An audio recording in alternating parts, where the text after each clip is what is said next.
Under the relentless August sun of the Colorado Territory, Marcus Kane rode his weathered stallion through the canyon pass, dust devils spinning lazy circles in the heat shimmer ahead.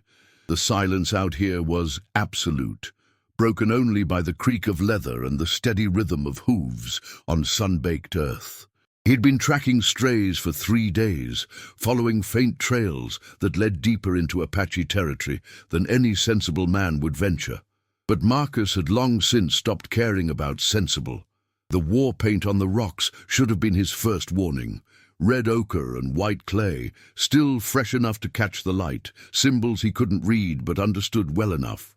This was sacred ground, marked ground, dangerous ground. He slowed his horse, hand drifting instinctively to the rifle across his saddle, when he heard it, a sound so faint it might have been wind through the canyon walls. A child's cough, wet and desperate, echoing from somewhere among the red stone formations. Marcus dismounted, tying his horse to a stunted juniper, and followed the sound deeper into the maze of rock. The coughing grew stronger, more urgent, punctuated by the kind of silence that comes before dying.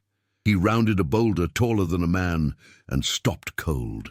There, in a natural shelter carved by centuries of wind and rain, lay a small figure wrapped in a torn blanket. A child, maybe 7 or 8 years old, with fever-bright eyes and skin that burned like desert stone. The boy, for it was a boy, Marcus could see now, stared up at him with the kind of terror that comes from knowing death is close and strangers are closer. His chest rose and fell in quick, shallow breaths, each one a struggle. Dark hair matted with sweat, lips cracked and bleeding, small hands clutching a carved wooden horse that looked like it had been made with love and worn smooth by countless hours of play. Marcus knelt slowly, hands visible, movements careful as approaching a wounded animal. The child's eyes never left his face, searching for intent, for mercy, for the violence that had taught him to fear men like this one. "Easy there, little fella," Marcus said, voice barely above a whisper. "I'm not here to hurt you." The boy's lips moved, forming words in a language Marcus didn't understand, but the meaning was clear enough. Water, help, please. Marcus pulled his canteen from his belt, unscrewed the cap and held it toward the child. The boy's small hands shook as he reached for it, too weak to lift it alone.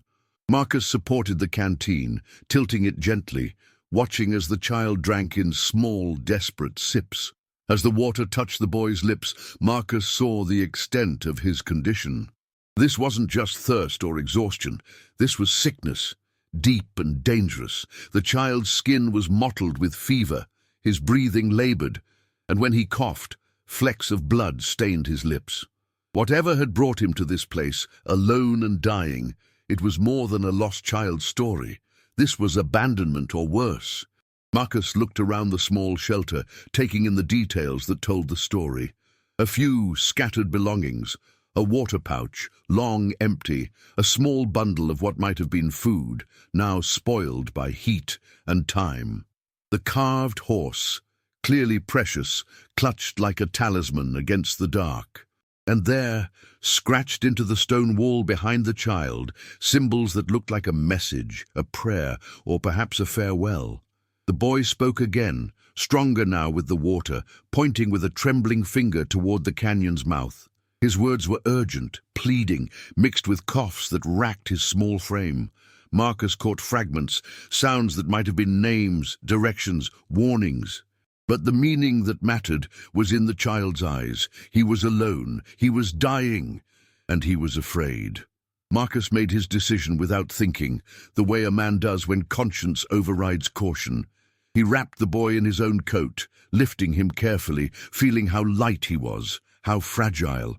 The child didn't resist, too weak for fear now, too sick for anything but the instinct to cling to warmth, to life, to the strange mercy of a white man's arms in Apache territory.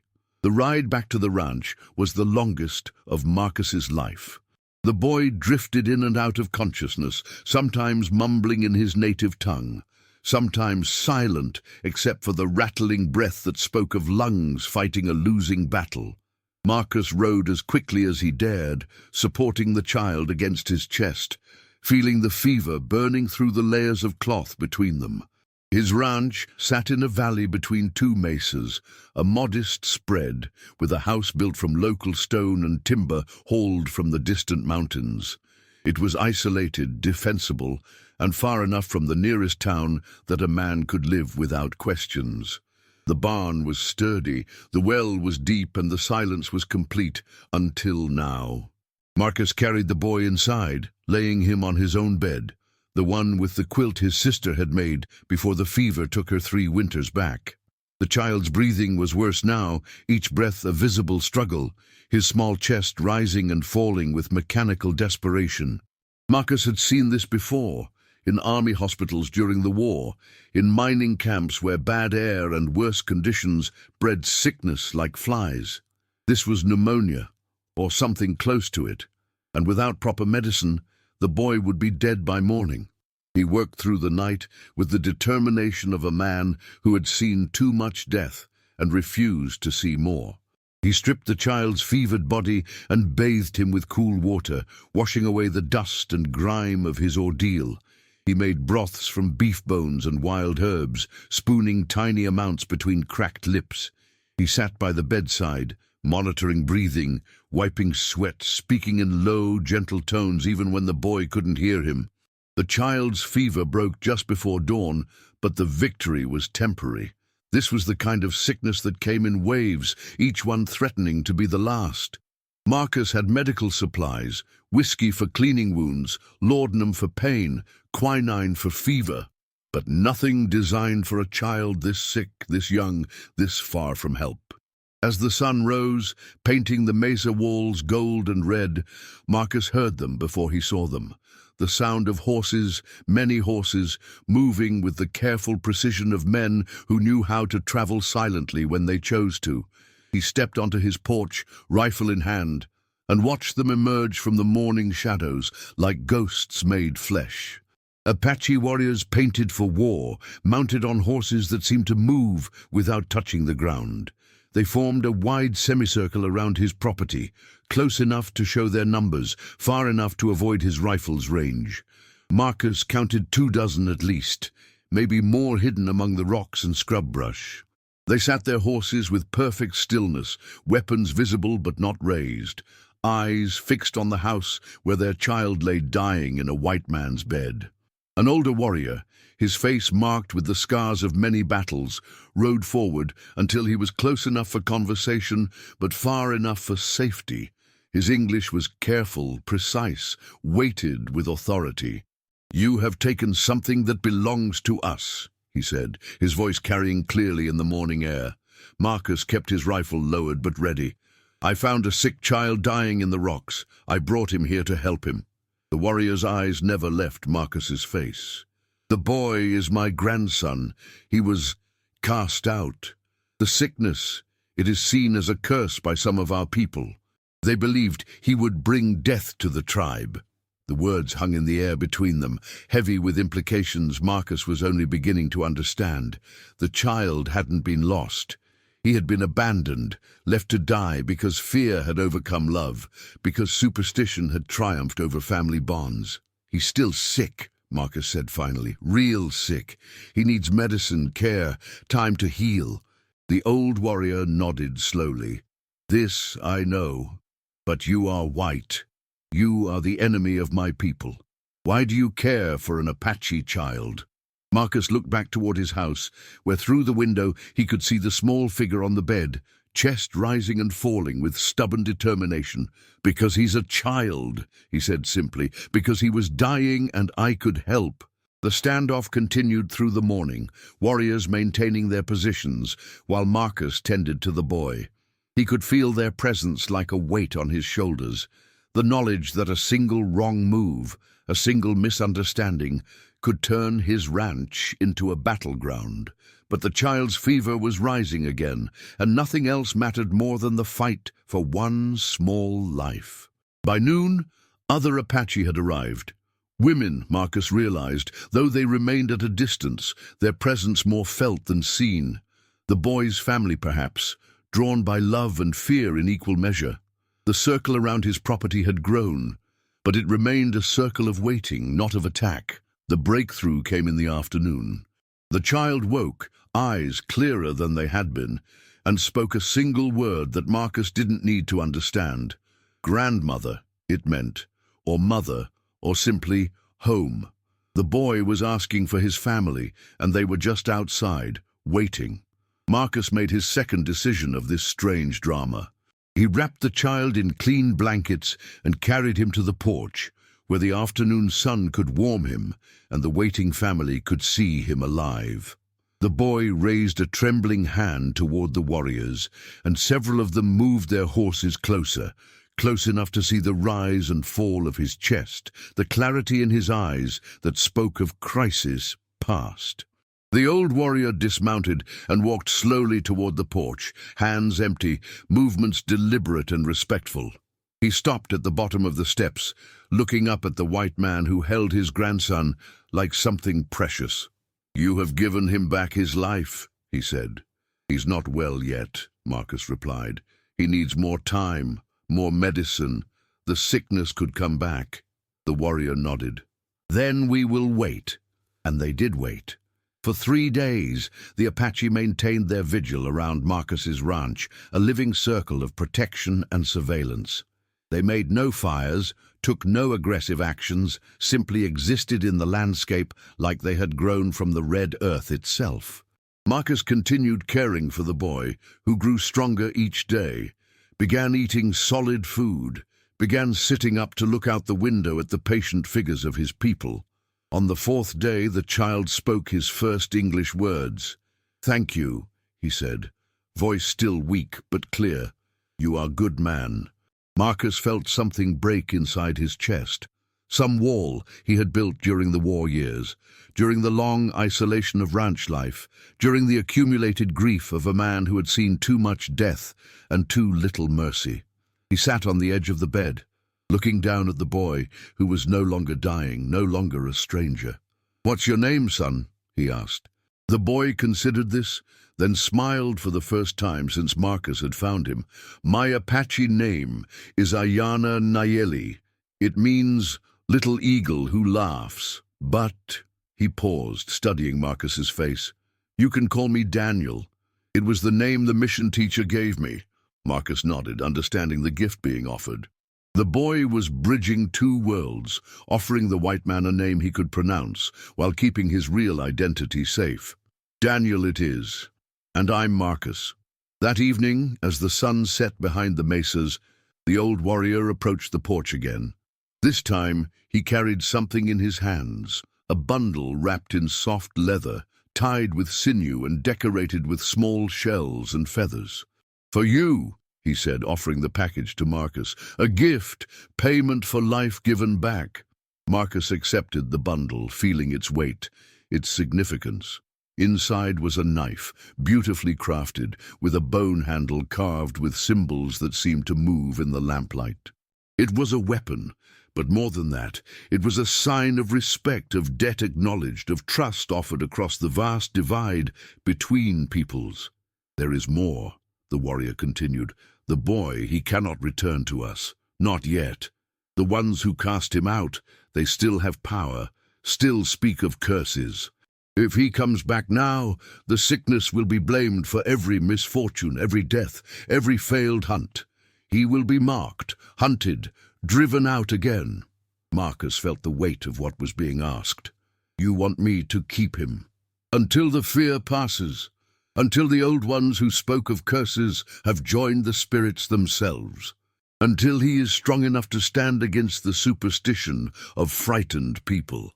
Marcus looked through the window at Daniel, who was propped up in bed, carving something from a piece of wood with intense concentration. The boy caught his eye and smiled, and Marcus felt the last of his resistance crumble. "How long?" he asked. 2 winters, maybe 3. Long enough for him to grow strong, to learn your ways as well as ours. Long enough for our people to see that the sickness was not a curse, but simply sickness." That night, after the warriors had melted back into the darkness, Marcus sat by Daniel's bedside, watching the boy sleep. The child's breathing was steady now, peaceful, the breathing of someone who would live. Outside, the desert was quiet except for the eternal wind, but Marcus felt the change in the air, the shift from solitude to something else, something he hadn't expected to find again. The months that followed established a rhythm unlike anything Marcus had known. Daniel grew stronger, became curious about everything. The cattle, the horses, the way Marcus fixed broken things and made the ranch work. The boy was quick to learn, eager to help, and possessed of a laugh that could fill the vast silence of the desert with something approaching joy. Marcus taught him to read from the few books he owned, to write letters in the dust, to understand the white man's ways of counting and measuring and planning. Daniel taught Marcus words in Apache, showed him how to read the wind and the movement of animals, how to find water in places that looked bone dry, how to see the desert as something alive rather than empty. They were visited sometimes. Apache riders would appear on the ridges, watching, never approaching directly, but making their presence known. Daniel would wave to them, and they would wave back, a connection maintained across the careful distance of necessity. Marcus learned to recognize different horses, different riders, the way a man learns to read the faces of distant neighbors. Winter came hard that year, with snow that turned the red rocks white and wind that howled through the canyon like something wounded. Marcus and Daniel worked together to keep the cattle alive, to maintain the ranch against the cold, to fill the long nights with stories and shared warmth.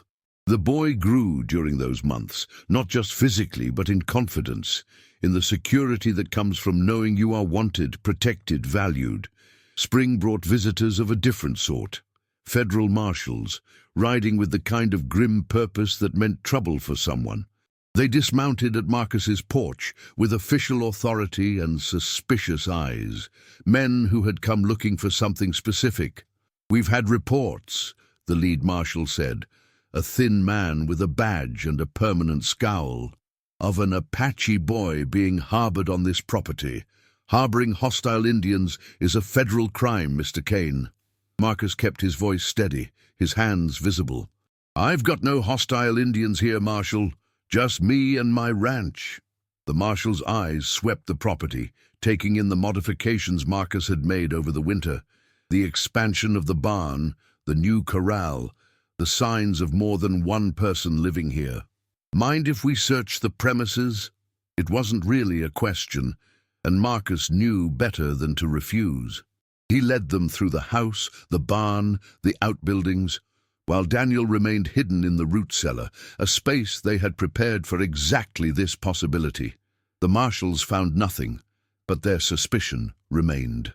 "We'll be back," the thin marshal said as they prepared to leave. "And if we find out you're lying, if we find out you're giving aid and comfort to hostiles, you'll hang alongside them." After they left, Marcus and Daniel sat on the porch, watching the dust settle in their wake.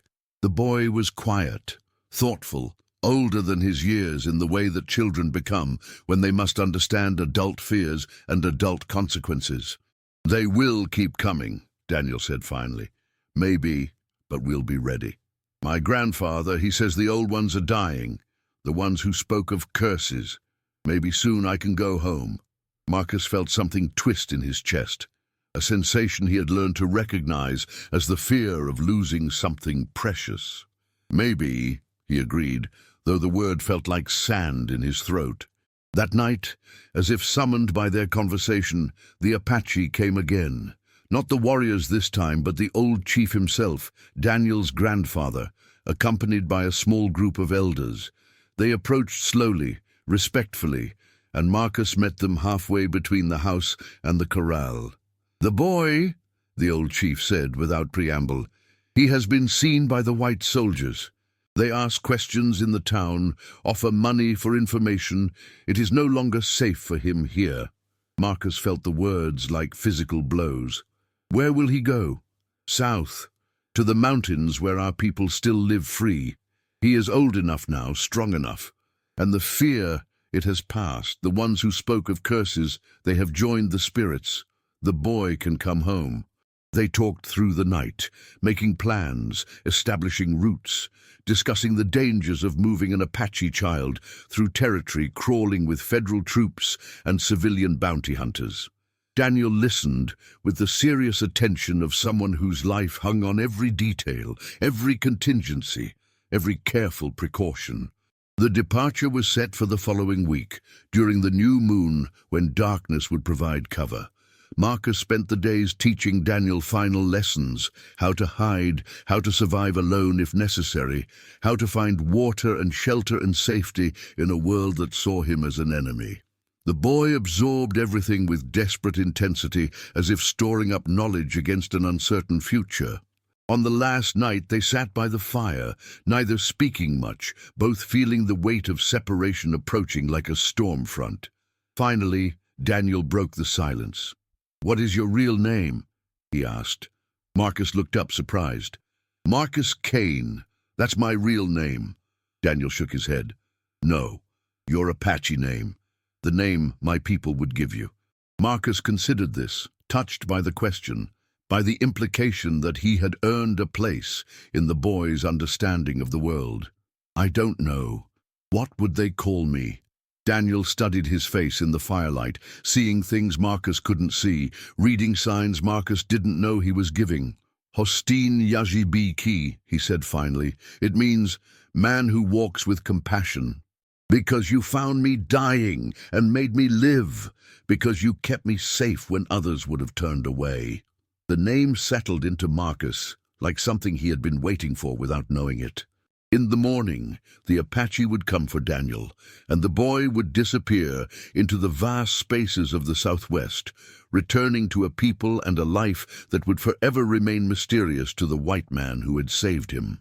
But tonight, by the fire, Marcus Kane had become Hosteen Yaji, and the transformation felt more real than any he had known. Dawn came too soon, bringing with it the soft sound of horses and the careful approach of men who knew how to move silently when they chose to. The Apache waited at the edge of the property, while Daniel gathered his few possessions: the carved wooden horse, some clothes Marcus had given him, the knife his grandfather had left as payment for services rendered. Everything else, all the lessons and stories and shared silences, would travel with him in ways that needed no packing. The goodbye was brief, as such things often are when the pain of separation threatens to overwhelm the necessity of departure. Daniel hugged Marcus with the fierce intensity of a child who understands loss, and Marcus held him back with the careful strength of a man who has learned that love sometimes means letting go. "Will I see you again?" Daniel asked. "I don't know," Marcus answered honestly, "but I'll remember you, and I'll be here if you ever need me." The boy nodded, shouldered his small pack, and walked toward the waiting horses. His grandfather lifted him onto a pinto mare, and without looking back, the small group turned toward the mountains. Marcus watched until they disappeared into the heat shimmer and distance, becoming part of the landscape that had always been their home. The ranch felt different after that, larger and smaller at the same time, full of echoes and empty of the life that had given it meaning. Marcus continued his work, tended his cattle, maintained his buildings, but everything felt hollow, temporary, like he was waiting for something that might never come. Years passed. Marcus aged, his hair turning grey, his hands growing more gnarled from arthritis and hard work. He occasionally heard news of Apache activities in the territory, raids, negotiations, the slow, grinding progress of a people being forced from their ancestral lands. He never heard specific news of Daniel, but he watched the horizon sometimes, hoping for a glimpse of riders, for a sign that the boy had survived, had thrived, had found his place in the world. It was on a spring morning, 5 years after Daniel's departure, that Marcus heard the sound of a single horse approaching. He stepped onto his porch, shading his eyes against the morning sun, and saw a figure he almost didn't recognize. A young man, tall and straight, riding with the unconscious grace of someone born to the saddle. As the rider drew closer, Marcus saw the familiar features, now matured, now marked with the confidence of a man who had found his place in the world. Daniel dismounted and approached the porch, but he was no longer the sick child Marcus had rescued. This was a warrior, painted for ceremony, carrying weapons that spoke of skill and status. He was also, Marcus realized, not alone. Behind him, at a respectful distance, waited a young woman on a spotted horse, her dark hair braided with flowers, her dress decorated with beadwork that caught the light like captured stars. "Hostin Yazibiki," Daniel said, using the Apache name he had given Marcus years before.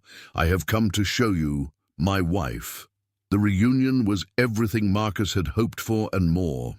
Daniel, who now went by his full Apache name, Ayana Nayeli, had become a leader among his people, respected for his wisdom, his ability to bridge the gap between Apache and white worlds, his skill as a negotiator in the increasingly complex relationships between the tribes and the encroaching civilization.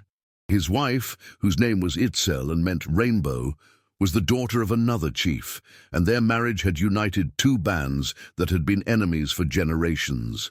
She was quiet, observant, and possessed of a gentle humor that reminded Marcus of his own sister, dead these many years. They stayed for 3 days, during which Marcus learned about Daniel's life, his struggles, his victories, his plans for a future that would honor his people's traditions while adapting to the realities of a changing world. Daniel had never forgotten the lessons learned in this house, the values of compassion and protection that had saved his life and shaped his character. On the last evening, as they sat around the fire that had been witness to so many important conversations, Daniel made an announcement that took Marcus's breath away. "We want you to come with us," he said, "to the new reservation. We need teachers, people who understand both worlds. You could help our children learn what they need to survive in your world while keeping what they need to remain Apache." Marcus stared into the fire, feeling the weight of the offer, the magnitude of what was being asked. To leave his ranch, his life, his identity as a white man in a white man's world, and become something else, something unprecedented, a bridge between peoples, a teacher of impossible lessons, a man who belonged fully to neither world but could serve both. "I'm not young anymore," he said finally. "Neither are the mountains," Daniel replied, "but they still stand strong." The decision, when it came, felt inevitable, like something that had been decided years ago when a dying child had looked up at him with trust instead of fear. Marcus sold his ranch to a neighboring family, packed his few precious possessions, and followed Daniel and Itzel into the mountains toward a future he could not imagine but somehow trusted. The Apache reservation was nothing like what Marcus had expected. Instead of the defeated, broken people he had heard described in newspaper accounts, he found a community that was wounded but not destroyed, adapting but not surrendering, finding ways to preserve their essential identity while learning to navigate the complexities of coexistence with an overwhelming and often hostile dominant culture. Marcus established a school in a building that was part traditional Apache construction and part frontier practicality. He taught reading and writing and arithmetic, but he also learned, absorbing lessons about the natural world, about community responsibility, about the kind of courage required to maintain hope in the face of overwhelming odds. Daniel became his partner in this work, translating not just languages, but entire ways of thinking, helping Apache children understand the white world without losing their connection to their own heritage. Together, they developed a unique educational approach that honored both traditions, creating a generation of young people who could move between worlds without losing their souls in the process. Years passed in this new life, and Marcus found a contentment he had never known in his solitary existence. He was grandfather to Daniel and Itzel's children, uncle to dozens of Apache youth, teacher and student and friend, to people who had once been his enemies and were now his family. It was on a winter evening, as snow fell silently outside the schoolhouse, that Marcus finally understood the true meaning of the name Daniel had given him all those years ago. Hostin Yaji Biki, man who walks with compassion. It wasn't just about the moment of rescue, the single act of mercy that had saved a dying child. It was about the life that had grown from that moment, the bridges built and barriers crossed, the proof that love could transcend the artificial boundaries that divided people into categories of us and them. As he watched Daniel's eldest son practice his letters, forming careful words in both English and Apache, Marcus felt the deep satisfaction of a man who had found his true purpose. He had started as a lonely rancher in the middle of nowhere and had become something much more significant, a living example of what was possible when fear gave way to compassion, when strangers became family, when the courage to help one suffering child could transform not just two lives, but an entire community's understanding of what it meant to be human. Outside, the snow continued to fall, covering the landscape in pristine white, erasing the harsh lines of rock and scrub, creating a world where boundaries became suggestions rather than absolute truths. And in the warm light of the schoolhouse, surrounded by the laughter of children who carried the future in their bright eyes and quick minds, Marcus Kane, Hostin Yazibiki, smiled and turned another page in the book of lessons that would never end.